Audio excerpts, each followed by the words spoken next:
Agora a gente vai compor a mesa para discussão sobre o assunto e eu quero chamar a professora Laís de Souza Redua, que vai ser a mediadora da nossa mesa.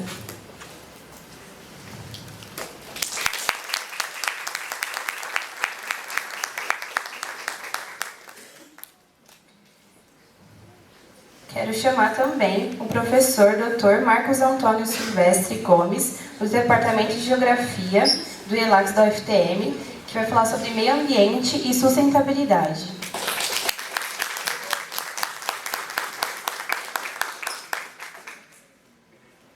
Chamar também a professora doutora Valesca Deise Dias de Souza, assessoria pedagógica do ICN da UFTM, que vai falar sobre educação, formação docente e ensino.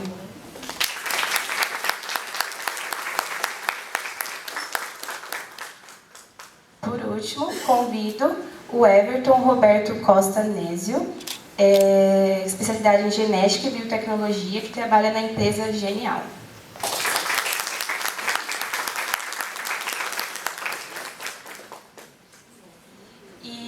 Para dar início à nossa mesa e nossa discussão, eu vou dar a palavra para a professora Valesca para dar seu entendimento e todos os outros podem sentar na primeira fileira, por favor.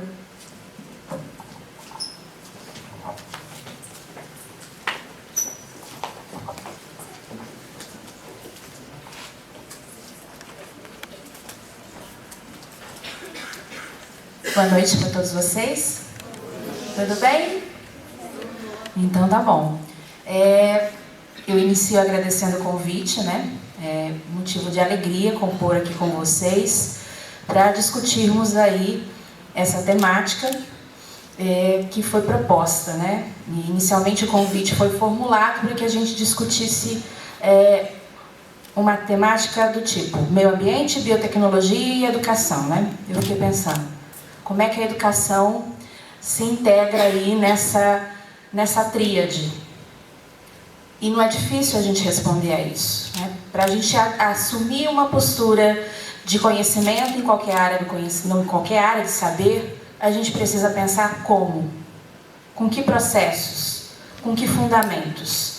Então foi pensando isso que eu me senti tranquila, porque eu o meu campo de domínio é o campo da educação, para formar aí com os meus colegas uma compreensão sobre como estamos fazendo esses processos educativos, como estamos contribuindo para pensar a educação ambiental, para pensar as questões biotecnológicas, né? E é essa reflexão que eu trago para vocês. Eu chamei aí a nossa fala de o biológico, o social e a formação de professores, reflexões na perspectiva do desenvolvimento.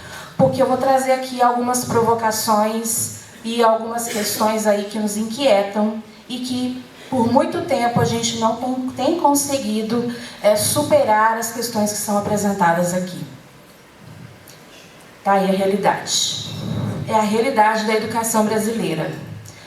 Para a gente entender de meio ambiente, a gente entender de biotecnologia e qualquer outra área do conhecimento, a gente precisa criar as condições para que isso aconteça. E quais são as condições brasileiras para que a gente se aproprie dos conteúdos e dos conhecimentos que foram produzidos historicamente? Infelizmente, temos muitas dificuldades, né? Ainda hoje, mesmo com os avanços da legislação no sentido de garantir a universalização do acesso à educação, nós ainda temos muitos analfabetos, né? 12 milhões. Somos o 8º país no mundo com a maior taxa de analfabetismo, entre essa faixa etária aí de 15 anos ou mais. Como é que está o acesso ao ensino superior? Pouquíssimas pessoas ingressam no ensino superior, né? 17,8% da população de 18 a 24 anos e 18,8% na população de 25 a 30 anos. Retenção.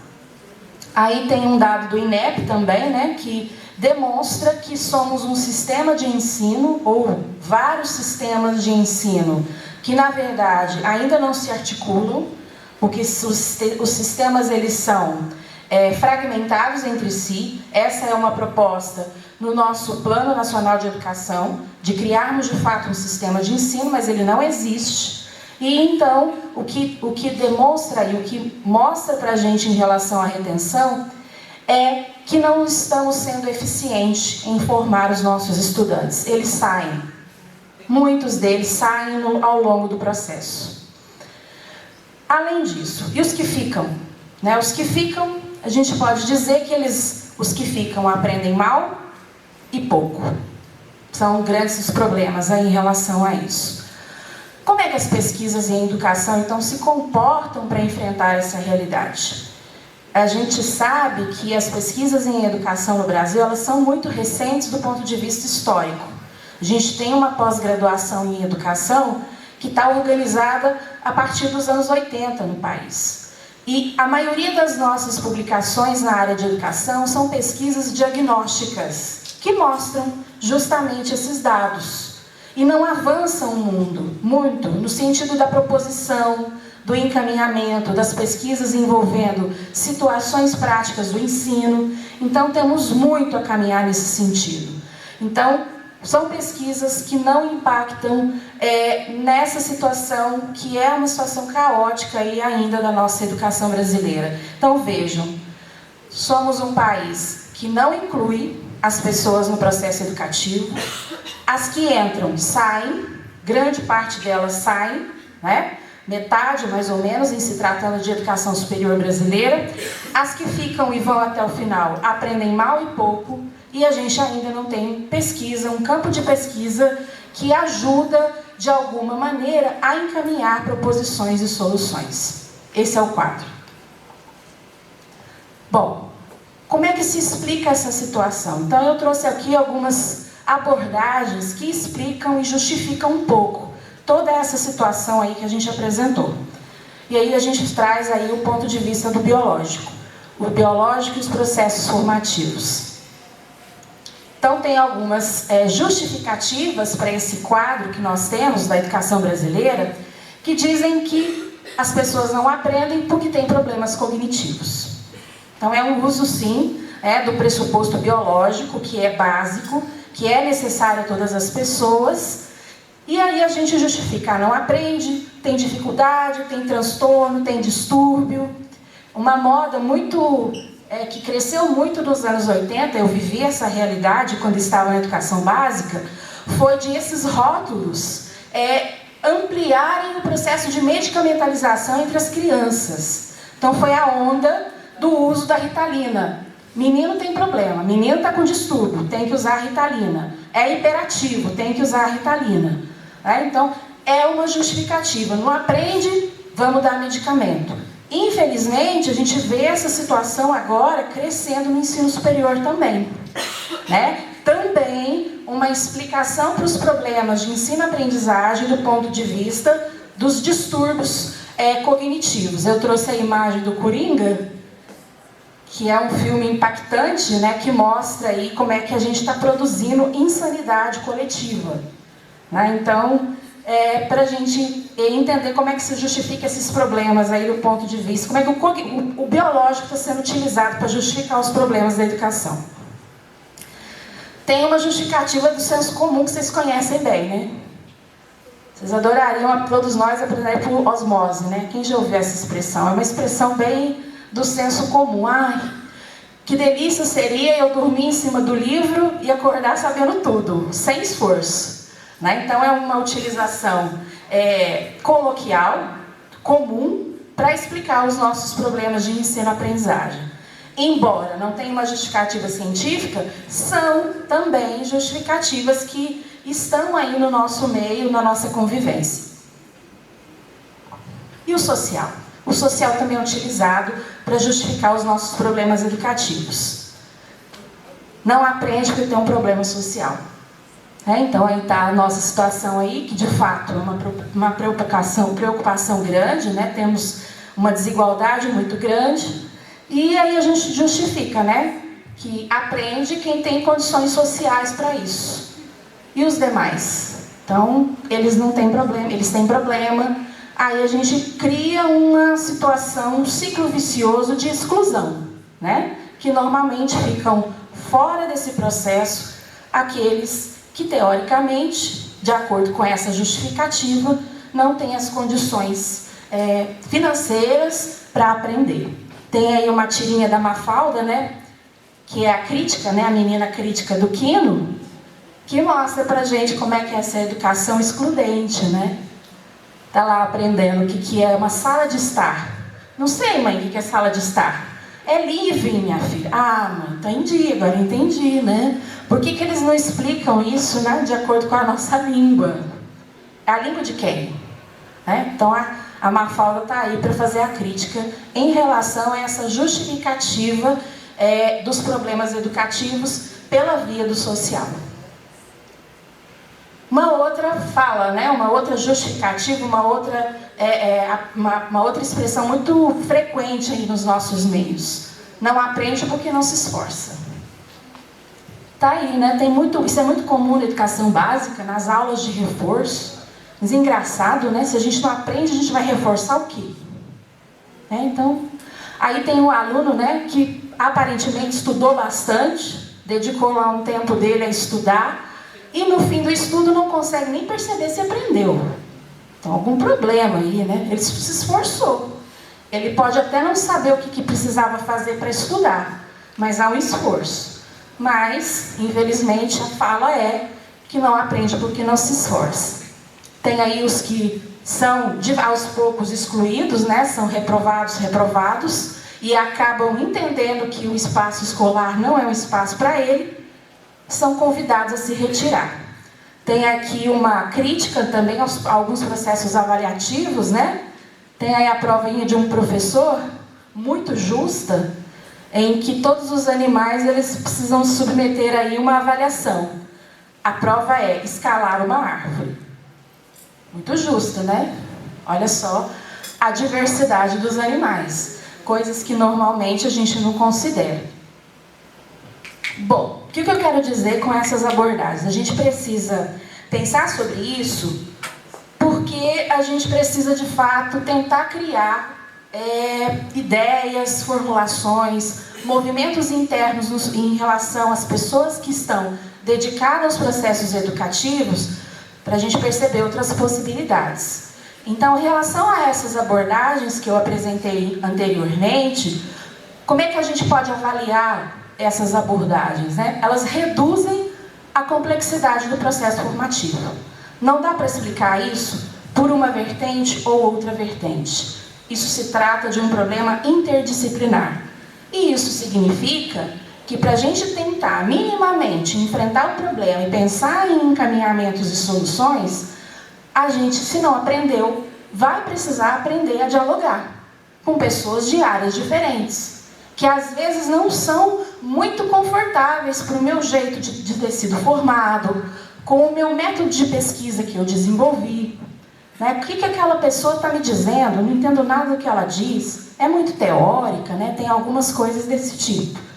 Mas a gente precisa entender que esse é um processo que exige de nós essa postura interdisciplinar.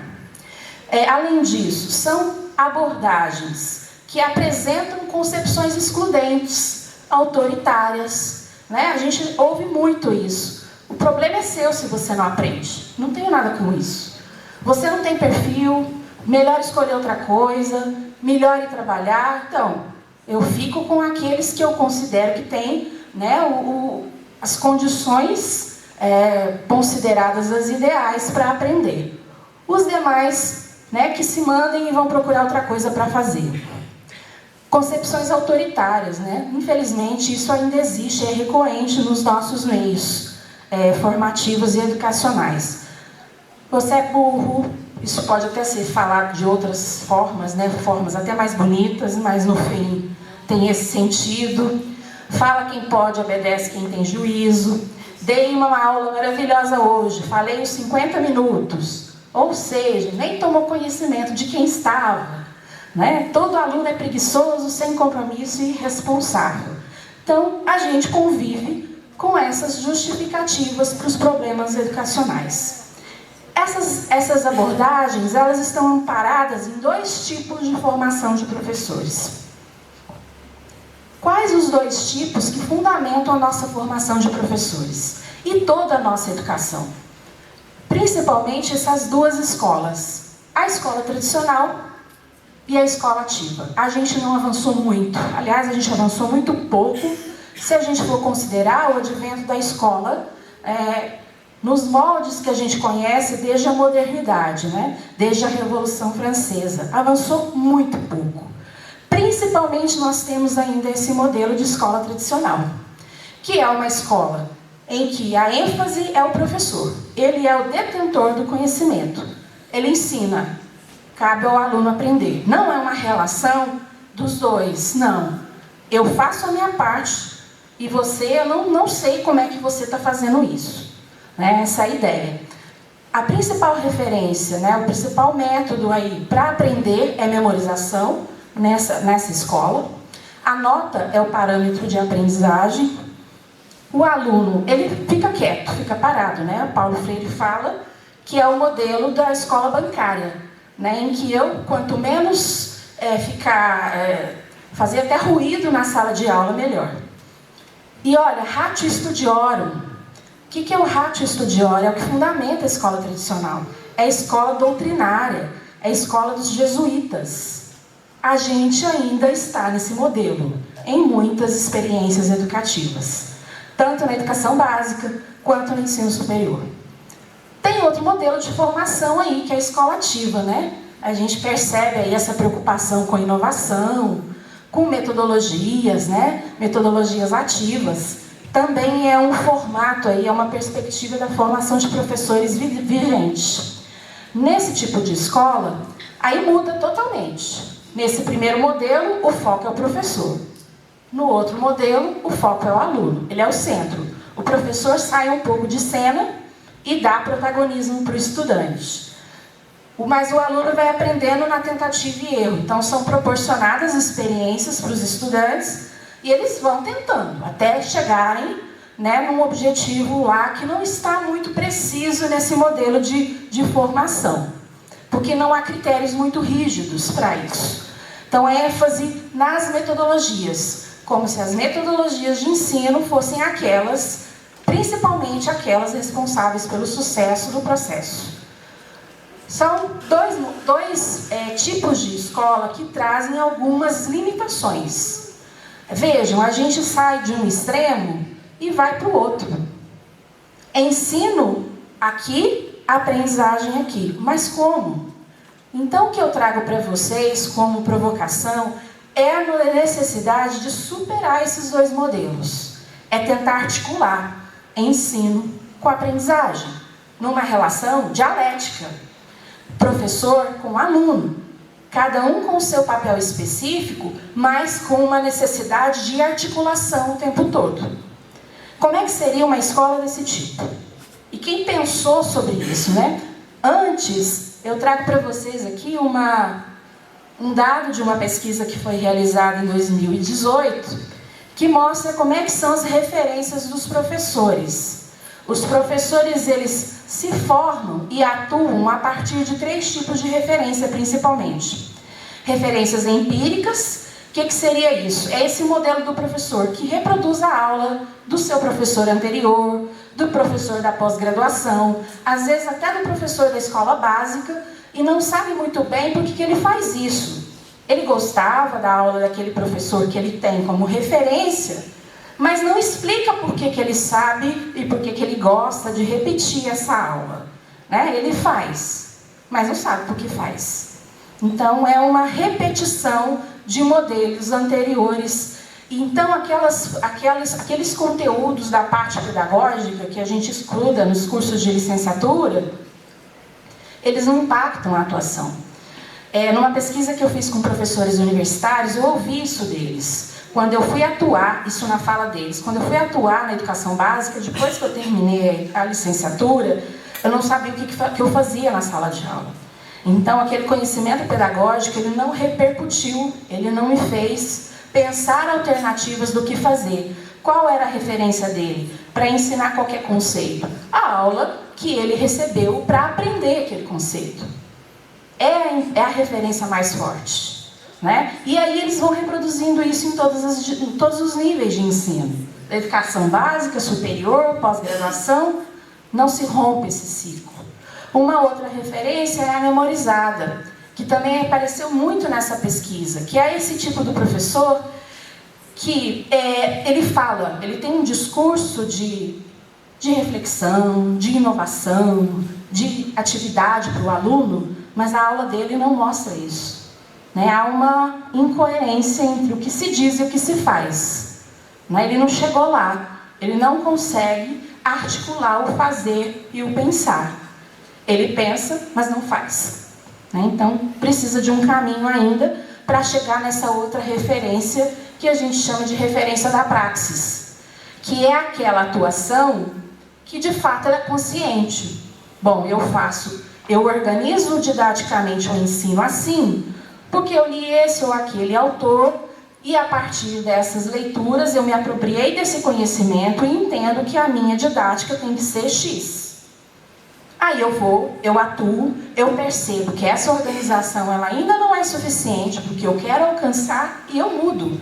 Eu faço a minha autoavaliação, eu continuo estudando, às vezes outros autores, e o tempo todo faço esse processo de praxis. Nessa pesquisa que foi realizada, essa é a referência menos evidente entre os professores universitários. Ainda sobressaem os dois primeiros modelos. Aí vem Vygotsky. Vygotsky marca assim, uma revolução para a pedagogia e para a psicologia, né? Ele é um autor russo, ele começou a sua produção no início do século XX e ele vem questionar esses modelos educativos, todos eles, da escola tradicional, da escola construtivista do Piaget, né? Porque a gente tem um problema no Brasil de tradução que coloca Piaget e Vygotsky como se fossem a mesma coisa. Não são, porque Vygotsky faz críticas severas a Piaget, né? Então ele é o autor da teoria de entender que a gente vai constituindo a nossa humanidade no processo social. A gente aprende na relação com o outro. Ele revoluciona um pouco e a gente ainda está caminhando muito lentamente para entender o legado que esse autor deixou para nós. Eu trouxe aí a minha filiação, né, de estudo e de pesquisa, que é o GEPED, que é um grupo de estudos e pesquisas em didática desenvolvimental, que é a didática proposta pelo grupo do Vygotsky, né, que no Brasil já conta com alguns grupos pensando, assim, publicando coisas a respeito desse tipo de compreensão da educação. Eu selecionei essas 4 citações de Vygotsky. É um livro que foi editado em 2003 pela editora Artimed, mas foi a primeira publicação do Vygotsky. Então é um livro de 1920, em torno de 1920. Foi a primeira publicação dele, antes dele elaborar a sua teoria. Era um livro para professores. Vejam, ele diz assim, ele faz uma crítica à passividade do aluno, né? Tem um ponto aí importante, né? A falsa regra de que o professor é tudo e o aluno nada, né? Porque essa é a lógica da escola tradicional. Ele critica veementemente essa posição. A educação deve ser organizada de tal modo que não se eduque ao aluno, mas que esse se eduque a si mesmo. É um outro rompimento que ele propõe. Ele defende que ninguém ensina ninguém, de acordo com Vygotsky. Nós nos ensinamos a nós mesmos. Nossos movimentos são nossos professores. O professor não tem uma atuação direta naquilo que eu aprendo, mas ele é essencial na forma que ele organiza o processo formativo, na forma que ele organiza problemas, que ele organiza as aulas, que ele possibilita que a gente realize reflexões, processos os mais diversos. Então essa é a proposta. Além de fazer a crítica severa à escola tradicional, o Vygotsky também faz a crítica à escola ativa, a do Piaget. Não concordamos com o fato de deixar o processo educativo nas mãos das forças espontâneas da vida. Então, além dele fazer a crítica à escola construtivista, que teve um impacto muito grande, especialmente nas turmas de alfabetização do Brasil, por volta dos anos 90, em torno daí, as professoras perderam a referência anterior e construtivismo no Brasil virou sinônimo de qualquer coisa, de tudo misturado. Eu não sei muito bem o que é construtivismo, vou deixando os meninos fazerem um monte de exercícios e experiências para ver se eles conseguem aprender. Então, Vygotsky também faz uma crítica a isso. Isso não é papel da escola. A escola precisa ter intencionalidade no que faz, né? E é isso que ele faz a crítica aí nessa segunda citação. Na terceira, ele define o que a gente precisa fazer enquanto escola desenvolvimental. O que seria essa perspectiva do desenvolvimento? É de fato a gente aprender a pensar. Será que a nossa escola faz isso com a gente? Ensina a pensar? Que momentos da nossa aula, dos nossos processos formativos até hoje, a gente foi levado a fazer reflexão e tentar solucionar problemas com base nesses pensamentos? A gente tem muito pouca caminhada em relação a isso, né? Olha só o que ele fala: intervenção planejada. A educação precisa partir daí, de uma intervenção planejada, que esteja adequada ao objetivo, que seja premeditada, consciente, nos processos de crescimento natural do organismo. Só a partir daí é possível intervir no crescimento, ou seja, promover desenvolvimento. Além disso, a proposta de Vygotsky dá um outro caráter para o trabalho do professor.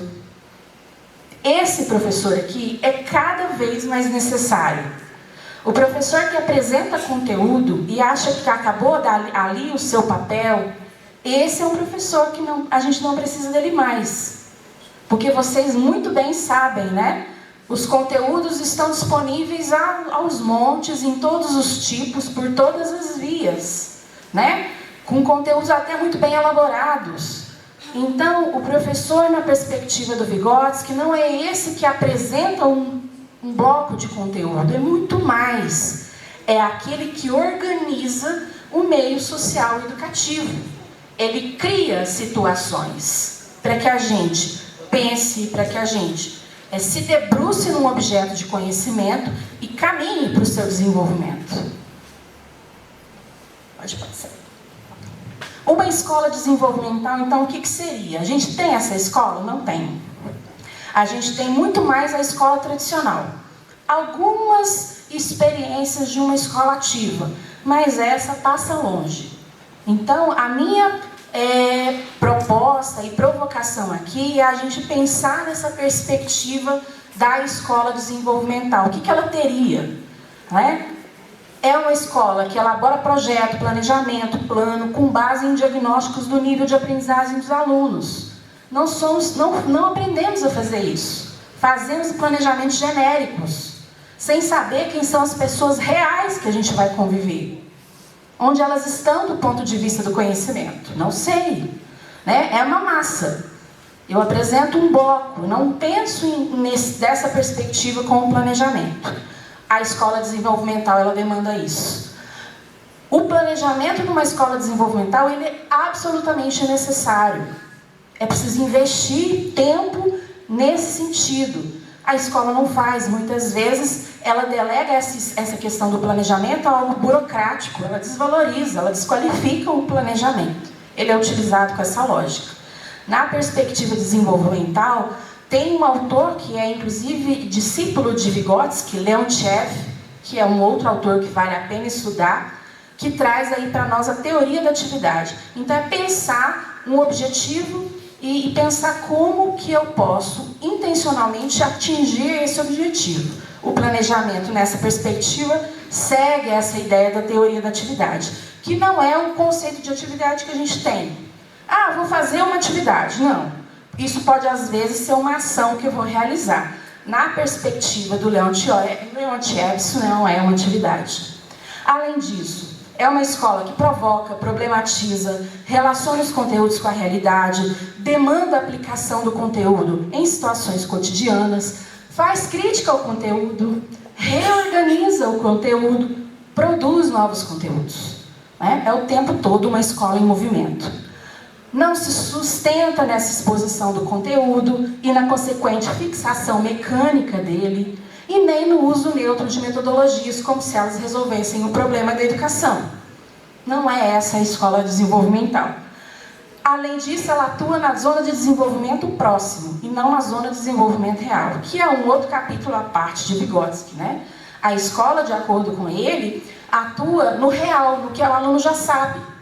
Nós não podemos, de acordo com esse autor, atuar aí, a gente precisa atuar no que ele ainda vai aprender, para puxar a aprendizagem, para puxar o desenvolvimento. Além disso, é uma escola que dedica tempo para o autoestudo, para o estudo coletivo. Fechando aí, eu trago aí uma série de referências de como é, né, quem está publicando no Brasil sobre essa perspectiva formativa. Basicamente, aí são publicações do meu grupo, né? O ensino desenvolvimental, essa tríade aí do início, são os autores, as áreas de escolas que vieram a partir de Vygotsky. Esse livro está muito bom, Teoria da Atividade de Estudo, a didática, né? Tem também a revista, que é uma revista eletrônica, que traz aí também publicações de autores que estudam essa perspectiva teórica de educação. E a gente fecha por aqui, né? Fazendo esse convite. Desenvolver, estudar meio ambiente, estudar biotecnologia, numa perspectiva do desenvolvimento. Que habilidades e capacidades que eu preciso ter para fazer isso? Romper, abrir, expandir, acolher, duvidar, dispor, ouvir, criticar. São capacidades que são importantes para a gente caminhar nessa perspectiva do desenvolvimento. Porque a gente não pode fazer o que o menino está dizendo aí, né? A gente espera um ano novo, mas a gente não muda para esse ano melhorar, né? O que a gente vai fazer? A gente quer resultados melhores, mas a gente continua fazendo tudo igual? O que está acontecendo? Podemos fazer? Tem outras referências para a gente mediar isso de uma maneira diferente? Fica aí o convite para todos nós. Obrigada.